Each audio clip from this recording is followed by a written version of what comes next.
1538లో కట్టారు. ఇప్పటికి 485 ఏళ్ళు అయింది కట్టి. ఎందుకు కట్టినారు గుడి అంటే, గుడి కట్టే కారణాలు ఫస్ట్ ఈ ప్లేస్ ఒక పెద్ద కొండ ఇది.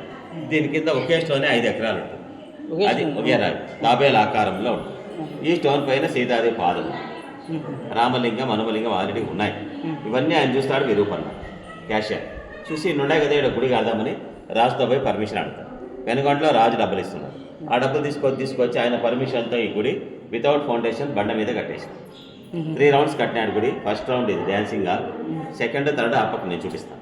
ఈ డ్యాన్సింగ్ హాల్ పైన చూడండి, మీకు ఇది ఫ్లవర్ మాదిరి కనిపిస్తుంది. శతపత్ర కమలం, 100 రేకులు గల పుష్పం, 12 బండలు. ఒక రౌండ్లో 4 పీసెస్ ఉన్నాయి. దాని లోపల ఇంకో రౌండ్లో 4 ఉంటాయి. దాని లోపల చిన్నగా మళ్ళీ 4 ఉంటాయి. 12 పీసెస్ ఫ్లవర్ మాదిరి సెట్ చేసి ఈ హాల్లో చూడండి, స్తంభంలో అప్సర అయిపోయి రంభనాట్యం చేసుకొచ్చి. రంభనాట్యం చేసేటప్పుడు దత్తాత్రేయుడు తాళం వేస్తాను. ఇక్కడ ఈశ్వరుడు వచ్చినాడు నాట్యం చేసేది. పార్వతీదేవి నాట్యం చేసేకొచ్చింది. సూర్యుడు మేళం మాస్తున్నాడు. తుంబురుడు వీణవాద్యం మాస్తున్నాడు.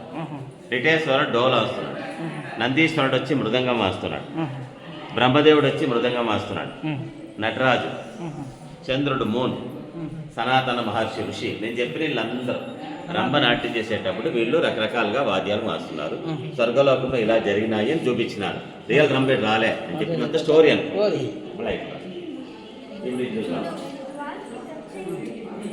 మీరు వినింటారు కదా, మరి రంభ, ఉర్వశి, మేనక, తిలోత్తమ అని 4 ఉంటారు అప్సరసలు. దేవేంద్రుడు నాట్యం చేసేవాడు. ఆ 4కి ఇతను నాట్యం నేర్పించిన గురువు. ఇతని పేరు భృంగీశ్వరుడు. 3 కాళ్ళు ఉండేది అని.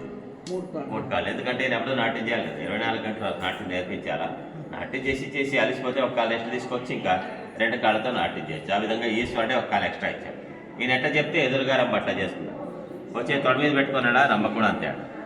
ఇంకొచ్చే పైనకి ఎత్తినాడా, రంభను వచ్చే పైన. కొరియోగ్రాఫర్ సైడ్లో వచ్చి ఎవరికి కనిపించకుండా రంభకే సైడ్ నుంచి డైరెక్ట్ ఇస్తాడు. డ్రామాలో చూసారు కదా, డైలాగ్ చెప్తా ఉంటాడు కదా, స్క్రీన్ వెనకాల నుంచి డైరెక్ట్. ఇది కూడా అంతే. కాశీ చూసినారా మీరు? ఐడియా ఉంది? అన్నపూర్ణ అంటాం మా స్టోరీ. ఇది ఈశ్వర భిక్షాటనమూర్తి కథ అని. ఈయన ఈశ్వరుడు నిజ రూపంలో ఇలా ఉంటాడు ప్రత్యక్షమైన. మీకు తెలిస్తే తలపైన గంగాదేవి ఉంది, 3వ కన్ను ఉంది, కపాలము చేతిలో, కపాలం అంటే భిక్షపాతం. ఈ 2వ చేతిలో త్రిశూలం పట్టుకున్నాడు. 1 కొన పట్టుకున్నాడు ఇక్కడ, ఇంకొక కొన ఇలా వీపు పైన వెనక నుంచి ఇంకొక వస్తుంది. 3వ చేతిలో డమరు, 4వ చేతిలో జింకకు మేత పెడుతున్నాడు. అంటే ఇలా ఉన్నాడు ఈశ్వరుడు అని చూపించాడు. ఒక రోజు ఈశ్వరుడు భూలోకానికి దిగొస్తాడు. పార్వతీదేవిని పరీక్ష చేయడానికి ఈ విధంగా భిక్షగాని వేషంలో వస్తాడు. పార్వతి ఇంటి ముందు నుంచొని భిక్ష అంటాడు, భౌతి భిక్ష అంది. పార్వతీదేవి అన్నం తీసుకొచ్చి పాత్రలో కొంచెం అన్నం వేస్తుంది. పాలు నెయ్యి తీసుకొచ్చి గరిట్లో నిదానంగా కొంచెంగా అతనికి వడ్డిస్తూ ఉంటే ఈశ్వరుడు పార్వతీదేవిని పరీక్ష చేయాలని ఆమె కట్టిన చీర కిందికి జారే అట్లా చేస్తాడు. చీర కిందికి జారిన ఆమెకు చీర మీద ధ్యాస ఉండదు, భక్తితో ఏకాగ్రతతో వడ్డిస్తూ ఉంటాడు. అప్పుడు ఈశ్వరుడు ఆమె భక్తికి మెచ్చి ప్రత్యక్షమవుతాడు. నేనే వచ్చింది ప్రత్యక్షమై అప్పుడు ఆమెకు బ్లెస్సింగ్ ఇస్తాడు. అన్నపూర్ణేశ్వరి దేవిగా అనుకున్నాను. ఇది జరిగినది రియల్గా కాశీలో జరిగింది. దాన్ని తీసుకొచ్చి మనకి పిల్లల్లో చూపెట్టిస్తాం. ఎక్కడెక్కడ టాప్లో పెయింట్ ఉంటుందో కింద ఇట్లా రోలు కనిపిస్తాయి గుంటలు. దాంట్లో ఆకులు, కూరగాయలు, ఫ్రూట్స్ దంచినప్పుడు జ్యూస్ వచ్చేది రసం మాదిరిగా. ఆ రసంతో వేసిన న్యాచురల్ పెయింట్. ఒకేసారి 500 ఏళ్ళు నేను పెయింట్ వేసి రీపెయింట్ చేయలేదు.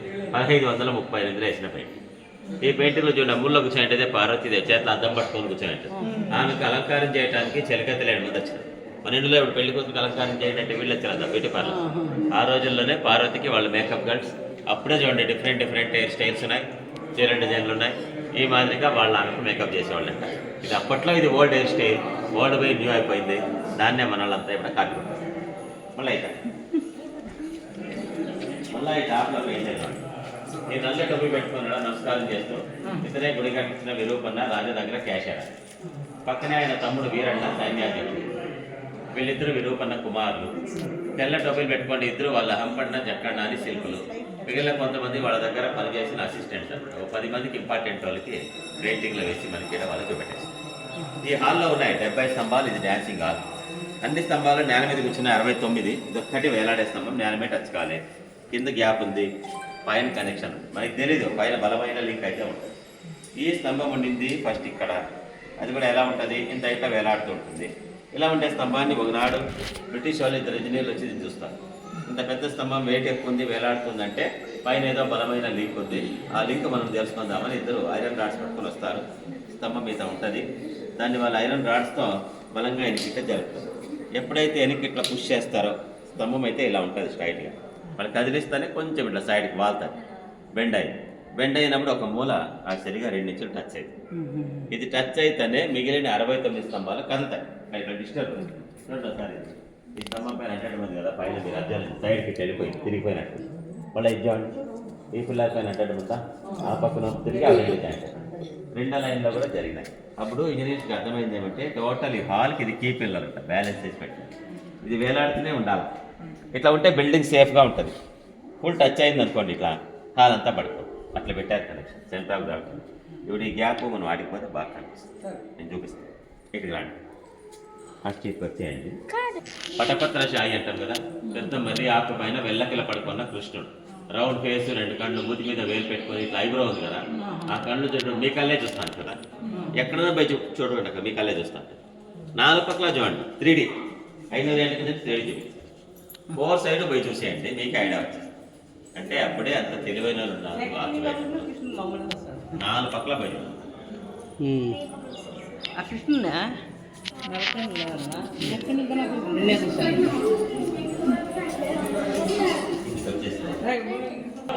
ఇది కట్టిండేది కృష్ణదేవరాయల తమ్ముడు అచ్యుతదేవరాయల రాజు. రాయి 5 ఎకరాలు ఉంటుంది. మరి తాబేల్ షేప్లో ఉంటుంది. దీనిపైన ఇట్లా కొండలు చాలా ఉంటాయి, నంబర్ ఆఫ్. దీనిలోనే వాళ్ళు కట్ చేసి ఆ పిల్లర్సే గుడికి వాడారు. ఎక్కువైపోయి ఇట్లాంటివి వదిలేశారు. ఈరోజు స్తంభాలు లెక్క పెట్టామనుకోండి 876 స్తంభాలు. ఇంకొక కథ ఉంది. దీని పేరు నాగలింగం. ఆ కొండకే బ్యాలెన్స్ కాదు. దీని ఎదురుగా ఉండేది కిచెన్ అంటే వంటగది. అప్పట్లో గుడి కట్టేటప్పుడు వర్కర్స్ అంతా దాంట్లోనే భోజనం చేసేవాళ్ళు. ఒకనాడు భోజనానికని శిల్పులంతా వస్తారు. లోపల వాళ్ళమ్మ వంట చేస్తూ ఉంది.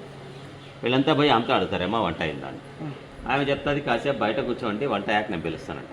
వర్కర్స్ అంతా బయట కూర్చొని వంట కావాలంటే 2-3 గంటలు పడుతుంది. అందాక మనం ఎందుకు అక్కడ కూర్చొని టైం వేస్ట్ చేయాలని వాళ్ళందరూ కలిసి ఎదురుగా పెద్ద కొండ ఉంటే ఈ కొండకే ఇట్లా నాగలింగంలా చెక్కేసినారు. వితిన్ 3 అవర్స్లో చెక్కేస్తారు. 3 అవర్స్ వంట అయ్యే లోపల చెక్కేస్తారు. అది కూడా కొంచెం స్మూత్ స్టోన్ లేదు కాబట్టి ఫాస్ట్గా వర్క్ కూడా నడుస్తుంది. అప్పుడు జనాలు కూడా బాగా హైట్ పర్సనాలిటీ ఉన్నారు. 7.5-8 అడుగులు ఉంటారు నిన్న బోర్డు. ఎందుకంటే వాళ్ళు పోలీసు ప్లేట్ చూపిస్తారు నేను. అప్పుడు ఐడియా వచ్చింది. ఇప్పుడు ఆమె బయటకు వచ్చి ఆశ్చర్యపడుతుంది కదా, చూసి ఇంత తొందరగా ఎట్లా చెక్కినారా బావిల్లో అని. ఆశ్చర్యం అంటే మనం దృష్టి అంటాం చూడు. ఆవిడ కంటి దృష్టికి విగ్రహం 3 చోట్ల పగిలింది. మనకి తెలుగులో సామెత కూడా ఉంది, నర దృష్టికి నరదాయన పోతుంది. కానీ ఆమె కంటి దృష్టికి ఇక్కడ చీలింటే సిమెంట్ వేసినారు ఈ పక్కన, ఇదే మాదిరి ఆ పక్కన కూడా పగిలింది. పగిలిన దాన్ని పూజ చేయకూడదని రాజు అప్పుడే కాశీకి పోయి ఆ లింగం తెచ్చి ప్రతిష్ఠ చేస్తారు. అప్పుడే అంటే 1538. ఇక్కడ లింగం ఉంది కాబట్టి లింగానికి అంతా పూజలు చేస్తారు. దీని ఎదురుగా నంది ఉండాలి కదా, అప్పుడు దీని ఎదురుగా ఊరి బయట పెద్ద స్టోన్ ఉంటే ఆడ నంది చెక్కినారు. మళ్ళీ మీరు పోయి చూడండి, నంది కరెక్ట్ దీని ఎదురుగా ఉంది. అది నెంబర్ 1 ఇండియాలోని. 16 అడుగుల హైట్ ఉంటుంది. అది 27 అడుగుల పొడవు. ఏకశిల లేపాక్షి నంది నెంబర్. 2వది తంజావూరు తమిళనాడులో ఉంటుంది. 3వది చామండికొండ మైసూరులో. 4వది బెంగళూరు బసవనగుడిలో. మిగిలిన మంది తెలుసు. అన్నీ పిలిచింది. ఇంకా వీళ్ళైతే మనం ఆంధ్ర వాళ్ళ అక్కమ్మ గారు అంటాం. వాళ్ళ పేర్లు వచ్చేసి బ్రాహ్మి, వైష్ణవి, ఇంద్రాణి, వరాహి, కౌమారి, మహేశ్వరి, పరమేశ్వరి. ప్రతి ఒక్కరిలో పూజలు చేస్తారు. పార్వతీదేవి డిఫరెంట్ అవతారాలు మనకి 7 మందికి చూపెట్టేస్తారు. నాకు కొన్ని ఏరియాలో వెళ్తే సప్తం దాని పైన చూడండి సాలెపురకు పూజ చేస్తా అంటారు. మధ్యలో భక్త కన్నా పూజ చేస్తాను. ఇక్కడేమో ఏనుగు పూజ చేస్తాను. ఏనుగు తొండానికి లింగానికి మధ్య పూలారంలాగా చూడండి, రౌండ్. పూలారం కాదు, నాగపాముది. పాము ఏనుగు ఒకే లింగానికి 2 పూజ చేస్తున్నాయి. శ్రీకాళహస్తి అనేది సంస్కృత పదం. శ్రీ అంటే సాలీడు, కాళ అంటే పాము, హస్తి అంటే అది పాతికొట్టి కదా మనకు కష్టం. స్వైగా స్నేక్ ఎలిఫెంట్ చేయాలనుకో. ఇప్పుడు ఫస్ట్ మనం వినాయకుని ఫోటో పెట్టి గణేష ఫోటో పెట్టి పూజ చేస్తాం. ఈ గుడి కట్టేటప్పుడు ఆయన విరూపన్నను ఫస్ట్ కొండకే వినాయకుని చెక్కించి ఇతని పూజలు జరిపినాకే గుడి కట్టడం మొదలుపెట్టారు. ఇదే స్టార్టింగ్ పాయింట్. కింద వాహనం కూడా చూపిస్తారు, ఎలక వాహనం, మూషిక వాహనం. ఇక్కడి నుంచినే వాళ్ళు గుడి కట్టడం స్టార్ట్ చేస్తారు. గుడి కొంచెం ఎర్రగుంటుంది. ఊర్ల జనాలు ఏం లే, పండుగ రోజు కుంకుమ సింధూరం అంతా పోయటం వల్ల మనకి అది కొంచెం ఎర్రగా కనపడుతుంది. సేమ్ స్టోన్, వేరే స్టోన్ కాదు. గుడి కట్టే ఆయన విరూపన్న నిలబెట్టినారు. టాప్ మాత్రమే లేదు అంటే కొంచెం నేసినారు. సగంలో ఇది ఆగిపోయింది. ఎందుకు ఆగిపోయింది అనేది కూడా ఒక కథ. ఇక్కడ ఈశ్వర పార్వతికి గాను ఇది కళ్యాణ మంటపం. ఆయన కట్టిస్తూ ఉంటాడు విరూపన్న. ఇది కట్టే టైంలో డబ్బులు ఇస్తున్న రాజు పెనుగొండలో అచ్యుతదేవరాయలు చనిపోతారు. ఆ రాజు కొడుకులు లేరు. ఆ ప్లేస్కి అల్లుడు వస్తాం, అలియరామరాయ అని కొత్త రాజు. వాడికి ఈ గుడి కడతా ఉండే తెలియదు. ఖజానా నుంచి డబ్బు తీసుకొచ్చి దీన్ని ఖర్చు పెడతా ఉండే తెలియదు. కొంతమంది ఎనిమిస్ ఉంటారు ఇక్కడ. విరూపన్నకు కాకుండా పోయి కొత్త రాజుగా అంతా చాడీలు చెప్పిస్తారు. రాజా నీ ఖజానా డబ్బంతా వేస్ట్ చేస్తాను, డబ్బులన్నీ సొంతానికే వాడేసుకుంటా ఉన్నాడు చాడీలు చెప్తానే రాజు కాడు కోపం వస్తుంది. వెంటనే విరూపన్నకి ఈడ్చుకుని వచ్చి 2 కండ్లు పెరికేసేయండి అని ఆర్డర్ చేసి ఇక్కడికి వచ్చేస్తారు సైనికులు ఈడ్చిపోయి. వీడు ఆలోచన చేస్తారు, ఆడపోతే కండ్లు పెరికేస్తాడు, వాళ్ళు ఎదురుగా పోయి నేనెందుకు మన పొద్దాలని విరూపన్న ఇదే జగాలో ఆయనకు ఆయనే 2 కండ్లు తీపి విసిరి ఆడుకోడకపోతాడు. ఆ రోజు క్యాషరే ఆయనకు తానే 2 కండ్లు పీకి విసిరి గోడకు కొట్టినాడు. ఆ రోజు పడిన కండ్ల గుర్తులు అవి. ఆ రోజు కారణం రక్త మరకలు 1538 నుంచి ఆ మరకలు అట్లాగే ఉంటాయి. ఎండకి ఎండుతా ఉంది, పోదది, వర్షం వచ్చినా తడుస్తూ ఉంది, అయినా పోలేదంటే ఇదొక భక్తికి నిదర్శనం అంటారు. ఆ విధంగా గుడి కట్టించిన ఆయన కళ్ళు పోయినాయి విరూపన్నకి. అప్పుడు కళ్యాణ మండపం తర్వాత వస్తారు మనకి నవాబులు, తెలుసు కదా వాళ్ళు గుళ్ళు కట్ట అలా డ్యామేజ్ చేయాలి. మళ్ళీ బ్రిటిష్ వాళ్ళు వస్తారు, లోపల పిల్లర్ చెక్ చేసి 1902లో ఇక్కడికి వచ్చి దాన్ని వాళ్ళ బ్లడ్ శాంపుల్ ఎత్తుకోపోయి చెక్ చేస్తే అప్పుడే వాళ్ళు అది రియల్ హ్యూమన్ బ్లడ్ అని ప్రూవ్ చేశారు. 1902 కళ్ళు పోయింది 1538. ఇదంతా మనకు వాళ్ళు ఎవరిని యాత్రికులు వస్తే గుడి చూసేకి ఒక్కొక్క మంటపంలో ఒక్కొక్క ఫ్యామిలీ అనుకునే వాళ్ళం. ఇప్పుడు ఎవరు ఉండరు, ఇప్పుడంతా లాటరీలు గెస్ట్ హౌస్లు పోతారు. పాతకాలంలో అవే ధర్మసత్రాలు, దాంట్లో ఉన్నాయి 680 పిల్లర్స్, ఈ లైన్లో ఉన్నాయి 126. అవే నవాబులు వస్తారు కదా, డ్యామేజ్ చేస్తారు. వీళ్ళు కుంకుమ పెట్టుకుంటారు కదా లేడీస్, ఇలా పెట్టుకోవాలంట. దర్పణ సుందరి ఎడమ చేత ఇట్లా అద్దం పట్టుకొని కుడి చేతిలో ఉంగరం వేళ తలపై నుంచి ఇట్లా పెట్టుకోవాలమ్మా, ఇది పద్ధతి. కానీ చాలామంది మీరు డైరెక్ట్గా ఇట్లా పెట్టుకుంటారు. అరిచేయి చూస్తూ కుంకుమ పెట్టుకునే వాళ్ళకి ఆయుష్ తగ్గుతుందంట. ఇలా పెట్టుకో పెళ్ళి చెప్పలే పూజారి భర్తతో ఇట్లా పెట్టిస్తాడు కదా.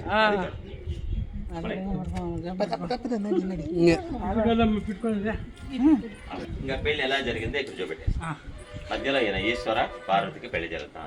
పూజారి వచ్చినాడు. పూజారి అంటే మనకైతే పూజారిలే వచ్చేది. ఈశ్వర పెళ్లి కదా, ఋషి వచ్చినాడు, అగస్త్య మహాముని వచ్చినాడు పెళ్లి జరిపించి.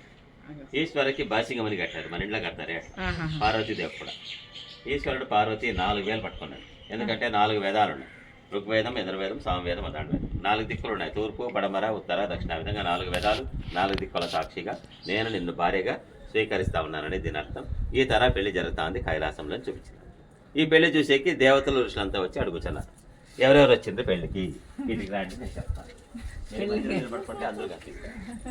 మన ఇంట్లో పెళ్ళిళ్ళు అయితే చుట్టాలు వస్తారు కదా, అట్లా ఈశ్వర పెళ్లికి దేవతలు ఋషులు. మీకు వాస్తు అంటే ఏమైనా ఐడియా ఉంటుందా? అష్టదిక్పాలకులంతా వచ్చేస్తారు. తూర్పు ఈ పక్కన చోడు పుట్టేది, ఇది ఉత్తరం అంటే నార్త్ ఈస్ట్ దేవమూలు అంటాం కాదు, ఈశాన్యంలో ఈశ్వరుడే నంది వాహనంలో కళ్యాణ మండపంలోకి వస్తారు. వచ్చినాక ఈశ్వరునికి అలంకారం చేస్తారు పెళ్లి కొడుకుగా. ఈ విధంగా అల్లుని కాలు గడగాలని పార్వతి తల్లి వచ్చింది, మైనాదేవి చేతిలో బొక్కే పట్టుకొని. పార్వతి ఫాదర్ వస్తాడు, ఈయన హిమవంతుడు, చెంబులో నీళ్లు తీసుకుని అల్లుని కాలు గడదామని వస్తాడు. ఇక్కడ దేవేంద్రుడు వచ్చి తూర్పుకు నిలబడతాడు, చేతిలో వజ్రాయుధం పట్టుకుని ఐరావతం తెల్ల ఏను పైన వస్తాడు. ఆయన అగ్నిదేవుడు సౌత్ ఈస్ట్ అగ్నిమూల గొర్రె పైన వస్తాడు. అగ్నికి 2 తలలు ఉంటాయి. యమధర్మరాజు వచ్చి దక్షిణ పక్క నిలబడ్డాడు, ఎనుపద వాహన పైన వస్తాడు. వశిష్ఠుడు ఋషి కూడా పెళ్లికి హాజరవుతాడు. వశిష్ఠుడు వచ్చినాడు కదా అంటే ఇంకా ఆపోజిట్ కూడా రావాలి కదా, ఆడున్నాడు గడ్డమంతాడు, ఆయనకి పడదు. వశిష్ఠ విశ్వామిత్ర ఇద్దరు కూడా పెళ్లికి హాజరయ్యారు. వరుణుడైన వానదేవుడు పడమర పక్కున్నాడు, వసల్ పైన వస్తాడు వాన. బృహస్పతి దేవతలకంతా గురు. 3 తలలు ఉండేవాడు దత్తాత్రేయుడు. విష్ణువు, వాయుదేవుడు వాయుమూల నిలబడతాడు, వాయుమూలది. జింక పైన వస్తాడు ఆయన. కుబేరుడు ధనాధిపతి, కుబేరుడికి గుర్రం వాహనము. కుబేరుడు ఉత్తరం పక్క నిలబడ్డాడు, కానీ ఆయన చూసే కంటి చూపు నైరుతికి చూస్తాడు, సౌత్ వెస్ట్ కాలం. అందుకనే మీరు బిల్డింగ్ కడితే నైరుతి మళ్ళీ బిల్డింగ్ హైట్ ఉండాలా, బరువు పెట్టాలా. ఆడ మాస్టర్ బెడ్రూమ్ చేసుకుంటే మంచిది. ఎలాంటే ఈ కుబేరుడు చూసేది అక్కడికి. ఈ తర నేను చెప్పిన వీళ్ళందరూ ఈశ్వర పెళ్లికి హాజరైన కైలాసంలో జరిగిన పెళ్లి, దాన్ని మనకి తీసుకొచ్చి ఇడ స్తంభాల్లో చూపెట్టేస్తారు. రియల్ ఈశ్వర ప్రతి పిల్లలకి డిజైన్ చేసి, దీని పేరే లతా మంటపం. లతలు అంటే తీగలు. ఒక స్తంభానికి 4 రకాలు చెక్కినారు. ఈ లతా మంటపంలో ఉన్నాయి 280 డిజైన్ల స్తంభాల్లో చెక్కేసినారు. దీన్ని మనలంతా కాపీ కొట్టేస్తారు కదా. ఇప్పుడు ధర్మవరంలో ఎత్తపోసేది చీరల మీద ధర్మవరం పట్టు చీరలు అంటారు, ఆ తమిళనాడులో అయితే కంచిపట్టు చీరలు అంటారు. మేమైతే లేపాక్షి డిజైన్, లేపాక్షి బార్డర్లో అంటాం. దీనిలో ఏ ఒక్క డిజైన్ కూడా డబల్ రిపీట్. 500 ఏళ్ల కింద ఓల్డ్, ఇప్పుడు ఇవి లేటెస్ట్గా అంతా. అది ఎంతో మనకి తెలియదు, ఇదేందో ధర నాకే తెలియదు. ఇంకా ఇక్కడ సౌర్యం కాదు, ఇది ఆము ఒకే బాడీ, తలను 3 ఉన్నాయి. కొంచెం నిలబడతాను కదా. ఇప్పుడు చూడండి ఇది వేస్తాం, ఇప్పుడు చూడండి చూడాలి పాలిస్తాం. మనం కంప్యూటర్ గ్రాఫిక్స్ చేస్తాం, ఒకే బాడీలోనే నిలబడినట్టు, ఇది మేస్తున్నట్టు, ఇది పాలిస్తాం. అప్పుడే శిల్పులు చాలా తెలివైన ఉంటారని దీన్ని బట్టి మనకి. Vishwakarma main head of temple.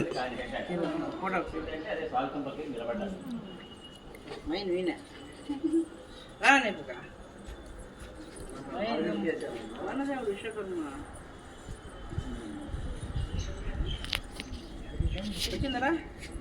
నిమిషం. మన ఇంట్లో ఆవిడ అమ్మాయిలకు చెల్ల వెల్కమ్ కార్డ్స్ అని చెప్పేకి అట్లా ఈశ్వర పెళ్లికి 10 మంది కిరీటాలు ఉండేవాళ్ళు రాజర్షులు, కిరీటాలు లేకుండా వాళ్ళంతా బ్రహ్మర్షులు. 10 మంది ఋషులు వెల్కమ్ చెప్పాక నిలబడ్డారు. ఈ విధంగా జరిగింది కైలాసంలో పెళ్లి అని చూపెట్టారు. ఇప్పుడు మనం పాల్గొంది ఆయన లయపక్షి అంటాడు. ఆయన పిలిచిన లయపక్షి అన్న వర్డే ఈ ఊరికి అట్లా లేపాక్షి అని పేరు వచ్చిందని పెద్దలు చెప్తారు పూర్వీకులు. అది మన ఫిలంలో అయితే స్కైలో చూపిస్తారు, ఫైట్ చేసినట్టు కాదు. పక్షి ఇక్కడ పడినప్పుడు పక్షికి సీతాదేవి ఆశీర్వాదం చేసింటుందంట. అప్పుడు ఆవిడ మొప్పిన పాదం దీంట్లో నీళ్ళు వచ్చేటట్టు చేస్తుంది. ఈ చుట్టూ పొరలో నీళ్ళు వస్తున్నాయి. ఎందుకు నీళ్ళు వచ్చేదంటే అట్లా వస్తుంటాయి. ఎందుకు నీళ్ళు వచ్చేదంటే జటాయబడి తాగడానికి ఆ రోజు వస్తున్నాయి, ఈ రోజు కూడా కంటిన్యూ వస్తూనే ఉంటాయి.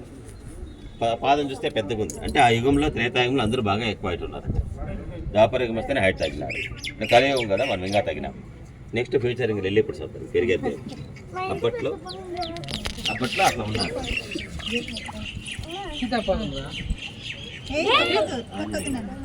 క్షేత్రపాలకులు ఈ గుడికి సెక్యూరిటీ ఉన్నాయి. గుడికి క్షేత్రపాలకులు ఆంజనేయుడు.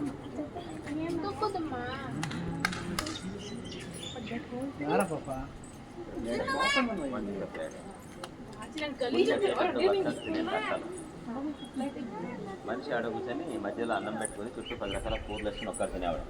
మనమైతే ఇప్పుడు తింటే 4 దినాలు అంతగతిగా అంటే ఆవిడ మనుషులు కూడా 8 feet అట్లా ఉన్నారంటే ఇంత తినేవాళ్ళు కాబట్టే కదా ఇంత గట్టిగా స్తంభాలు. మనము అది ఇస్తాలంటే మన క్రైన్ కావాలన్నారు. ఆ రోజుల్లో క్రైన్ లేదు, ఏమీ లేదు, అంతా హ్యాండ్ వర్కే. ఇక్కడ ముగ్గురు పోల్ చేసేవాళ్ళు. కిచెన్లో కూడా ఇట్లాంటి చాలా ప్లేట్లు ఉంటాయి. ఆ గోడ పక్కన అంతా లైన్ గార్డ్ అంతా ఉంటాయి.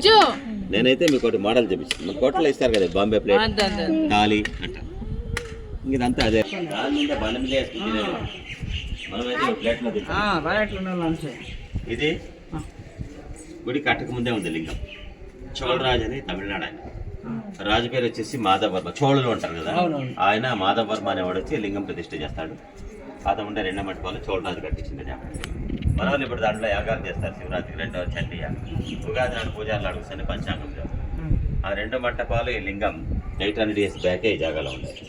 సీతాదేవి పాదమును గుళ్ళోపల రామలింగం అయితే త్రేతాయుగం ఫస్ట్ కాదు 800 years ఓల్డ్. సీతాదేవి పాదం ఇంకా ముందు నుంచి ఉంది కదా, అది త్రేతాయుగం నుండి, అది ఫస్ట్. తర్వాత ఇది ఇవి చూసి విరూపన్న వల్ల ఈ గుడి కట్టించారు. ఇవన్నీ చూస్తాడు. గుడి కడదామని ప్లాన్ చేసి రాజుతో పర్మిషన్ అడిగి డబ్బులు రాజిస్తుంటే తీసుకొచ్చి ఈ గుడి 1522లో బిగించేస్తాడు. రాముడు ప్రతిష్ఠ చేసిన లింగము. హనుమలింగం అనేది ఆంజనేయుడు ప్రతిష్ఠ ఉన్నాయి. రాముడే స్వయాన ప్రతిష్ఠ చేసిన లింగం. ఇప్పుడు జటాయి పక్షి ఉంది కదా, చనిపోతుంది. చనిపోయినప్పుడు రాముడు దాన్ని దహనం చేస్తాడు. దహనం చేసిన తర్వాత లింగం చేస్తాడు ప్రతిష్ఠ. అర్థమైన మన ఇంట్లో పెట్టుకోం కదా, సన్న పెట్టుకుంటాం. ఎందుకు ఎంత పెట్టుకో ఉందంటే ఆ ప్లేట్ చూడలేడు, వాళ్ళకి మ్యాచ్ అయింది. మనకి పెద్దదంతే, వాళ్ళ సన్నదే, వాళ్ళ హైట్.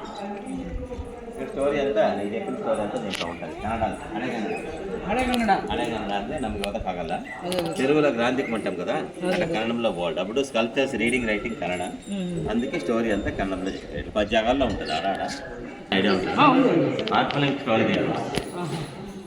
ఏమంటే ఈయన రావణాసురుడు తపస్సు చేస్తే ఈశ్వరుడు ఒక లింగం ఇస్తాడు. ఈ 2 స్తంభాలు మీద తెల్ల పెయింట్ ఇచ్చాడు. ఇతనే ఈశ్వరుడు 3వ కన్నంతా ఉంది. ఆ ఈశ్వరుడు ఇట్లా రైట్ హ్యాండ్ 2 fingers లో ఒక లింగం పట్టుకోవచ్చాడు, చిన్న తెల్లది. అది ఆత్మలింగం తీసి రావణాసునికి ఇచ్చి కింద పెట్టుకుండా తీసుకుపోతాడు. ఆయన దాని చేతిలో పట్టుకొని నడుచుకొని పోతున్నాడు లంకకి. ఇక్కడ మధ్యదారిలో వినాయకుడు నల్ల బాపనాయ మాదిరిగా వచ్చినాడు పశువుల కాలం. రావణాసురాడికి వస్తానే సాయంకాలం అవుతుంది, సంధ్యావందనం చేయాలనేసి లింగం ఇతని చేతిలో పెట్టి స్నానానికి ఉంటాడు. ఆయన స్నానం చేస్తుండగానే ఇతను 3 సార్లు బిక్ చేసి భారీ ఎక్కువైపోయిందని లింగం ఏమో కింద పెట్టేస్తాడు. దట్ ప్లేస్ గోకర్ణ, అది కార్వార్ డిస్ట్రిక్ట్, కర్ణాటకలో జరిగింది అనుకోండి. ఓన్లీ మనకి సింపుల్గా 4 బొమ్మలను పెయింటింగ్లో చూపించారు.